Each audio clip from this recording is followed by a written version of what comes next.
Assalamualaikum warahmatullahi wabarakatuh. Perkenalkan, nama saya Fira Desi Arianti, NIM E2B018309. Di sini saya akan mempresentasikan tentang Decision Support System atau DSS. Berikut presentasinya. Pengertian DSS.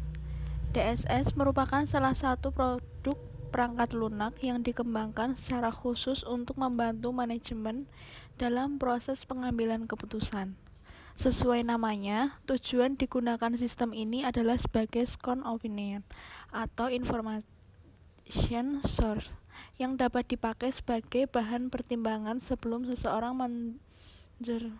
memutuskan kebijakan tertentu. Kemudian ada prinsip DSS. Prinsip yang pertama ada struktur masalah sulit untuk menemukan masalah yang sepenuhnya terstruktur atau tak terstruktur. Area kelabu Simon. Ini berarti DSS diarahkan pada area tempat sebagai besar masalah berada. Kemudian prinsip yang kedua, dukungan keputusan DSS tidak dimaksudkan untuk menggantikan manajer komputer dapat diterapkan pada bagian masalah yang terstruktur, tetapi manajer bertanggung jawab atas bagian yang tidak terstruktur. Kemudian prinsip yang ketiga, efektivitas keputusan waktu manajer berharga dan tidak boleh terbuang. Tetapi manfaat utama menggunakan DSS adalah keputusan yang baik. Kemudian selanjutnya ada karakteristik DSS. Yang pertama, dukungan untuk mengambil keputusan dalam masalah semi terstruktur dan tidak terstruktur. Kemudian karakter yang kedua, dukungan para manajer di berbagai tingkat manajerial mulai dari eksekutif puncak hingga manajer divisi. Kemudian yang ketiga, dukungan untuk individu dan kelompok. Masalah yang kurang terstruktur sering membutuhkan keterlibatan beberapa individu dari berbagai departemen dan tidak tingkat organisasi. Kemudian selanjutnya ada dukungan untuk keputusan yang saling tergantung atau berurutan. Kemudian dukungan untuk kecerdasan, desain, pilihan, dan implementasi. Kemudian karakter yang terakhir, dukungan untuk berbagai proses dan gaya keputusan. Selanjutnya ada perkembangan DSS. DSS yang saat ini populer untuk digunakan adalah yang berbasis tabel atau spreadsheet karena para manajer sudah terbiasa membaca data dengan cara tersebut. Tabel ini yang menjadi media manajer dalam mengutak-atik atau mengganti atau merubah variabel yang ada, di mana hasilnya akan ditampilkan dalam format grafik yang telah dijelaskan sebelumnya. Untuk keperluan ini, biasanya sebuah standalone page sudah cukup untuk mengimplementasikan. Kemudian komponen DSS. Komponen DSS dibagi menjadi 3. Yang pertama ada subsistem data, kemudian yang kedua subsistem model, dan yang terakhir ada subsistem antarmuka pengguna. Komponen DSS yang pertama yaitu subsistem data. Adapun subsistem manajemen meliputi yang pertama ada basis data, adalah kumpulan data yang paling terkait yang diorganisasi untuk menemui kebutuhan. Kemudian DBMS adalah pembuatan, pengaksesan, dan pembaruan oleh DBMS yang mempunyai fungsi utama sebagai tempat penyimpanan. Kemudian yang keempat, directory data merupakan sebuah katalog dari semua data dalam basis data. Kemudian yang terakhir, query facility yang menyediakan akses data, fungsinya untuk operasi seleksi dan manipulasi. Kemudian komponen DSS yang kedua yaitu subsistem model, melibatkan model finansial, statistika, manajemen service, atau berbagai model kuantitatif yang memberikan sistem suatu kemampuan analitis. Yaitu yang pertama ada model BAS, yaitu model strategi yang digunakan untuk mendukung manajemen puncak untuk menjalankan tanggung jawab perencanaan strategi. Kemudian model traktis digunakan terutama oleh manajemen media untuk membantu mengalokasikan dan mengontrol sumber daya organisasi. Kemudian ada model operasional, kemudian ada model analitik, kemudian ada model base management model, kemudian ada model direktori. Kemudian komponen DSS yang ketiga yaitu subsistem antarmuka pengguna. Karakteristik fleksibilitas dan usability dari DSS digunakan oleh kapabilitas antarmuka sistem.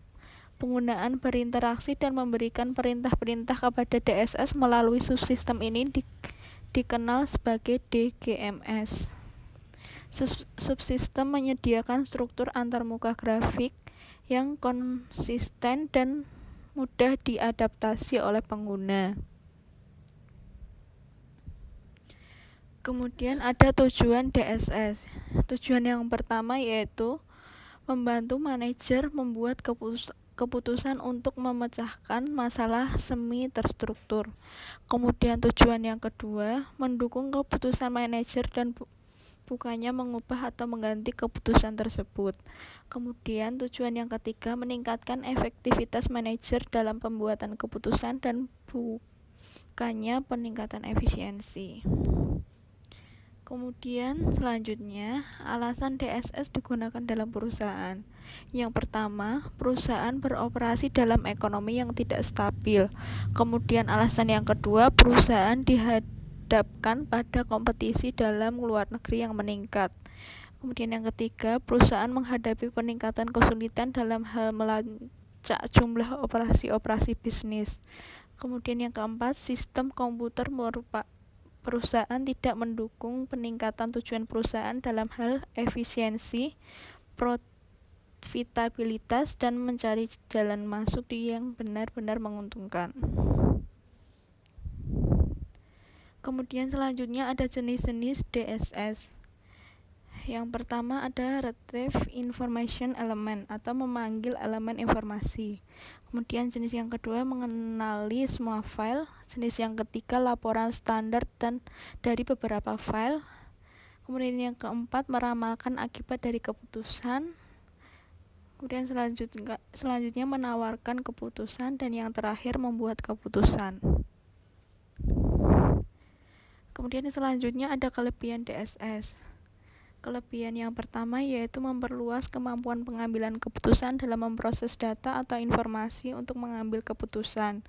Kemudian yang kedua, menghemat waktu yang dibutuhkan untuk mencegah masalah, terutama berbagai masalah yang sangat kompleks dan tidak terstruktur. Kemudian kelebihan yang kedua, mampu memberikan berbagai alternatif dalam pengambilan keputusan. Kemudian yang keempat, memperkuat keyakinan pengambilan keputusan tersebut, keputusan yang diambilnya. Kemudian kelebihan yang terakhir, memberikan keuntungan kompetitif bagi organisasi secara keseluruhan dengan penghematan waktu, tenaga, dan biaya. Kemudian ada kekurangan DSS. Yang pertama, sulit dalam memodelkan sistem bisnis. Yang kedua, mungkin akan menghasilkan suatu model bisnis yang tidak dapat menangkap semua pengaruh pada enti. Kemudian yang terakhir, dibutuhkan kemampuan matematika yang tinggi untuk mengembangkan suatu model yang lebih kompleks. Kemudian yang terakhir ada dampak dari pemanfaatan DSS. Yang pertama, dampaknya adalah masalah-masalah semi struktur dapat dipecahkan. Kemudian yang kedua, problem yang kompleks dapat diselesaikan. Kemudian yang ketiga, sistem dapat berinteraksi dengan pemakainya. Yang keempat, dibandingkan dengan pengambilan keputusan secara intuitif, pengambilan keputusan dengan DSS dinilai lebih cepat dan hasilnya lebih baik. Kemudian yang kelima, menghasilkan acuan data yang untuk menyelesaikan masalah yang dihadapi oleh manajer yang kurang berpengalaman. Kemudian yang keenam, untuk masalah yang berulang, DSS dapat memberikan keputusan yang lebih efektif. Kemudian yang ketujuh, fasilitas untuk mengambil data dapat memberikan kesempatan bagi beberapa manajer untuk berkomunikasi dengan lebih baik. Kemudian dampak dari pemanfaatan DSS yang terakhir, meningkatkan produktivitas dari kontrol dari manajer. Terima kasih, sekian presentasi dari saya, semoga bermanfaat. Wassalamualaikum warahmatullahi wabarakatuh.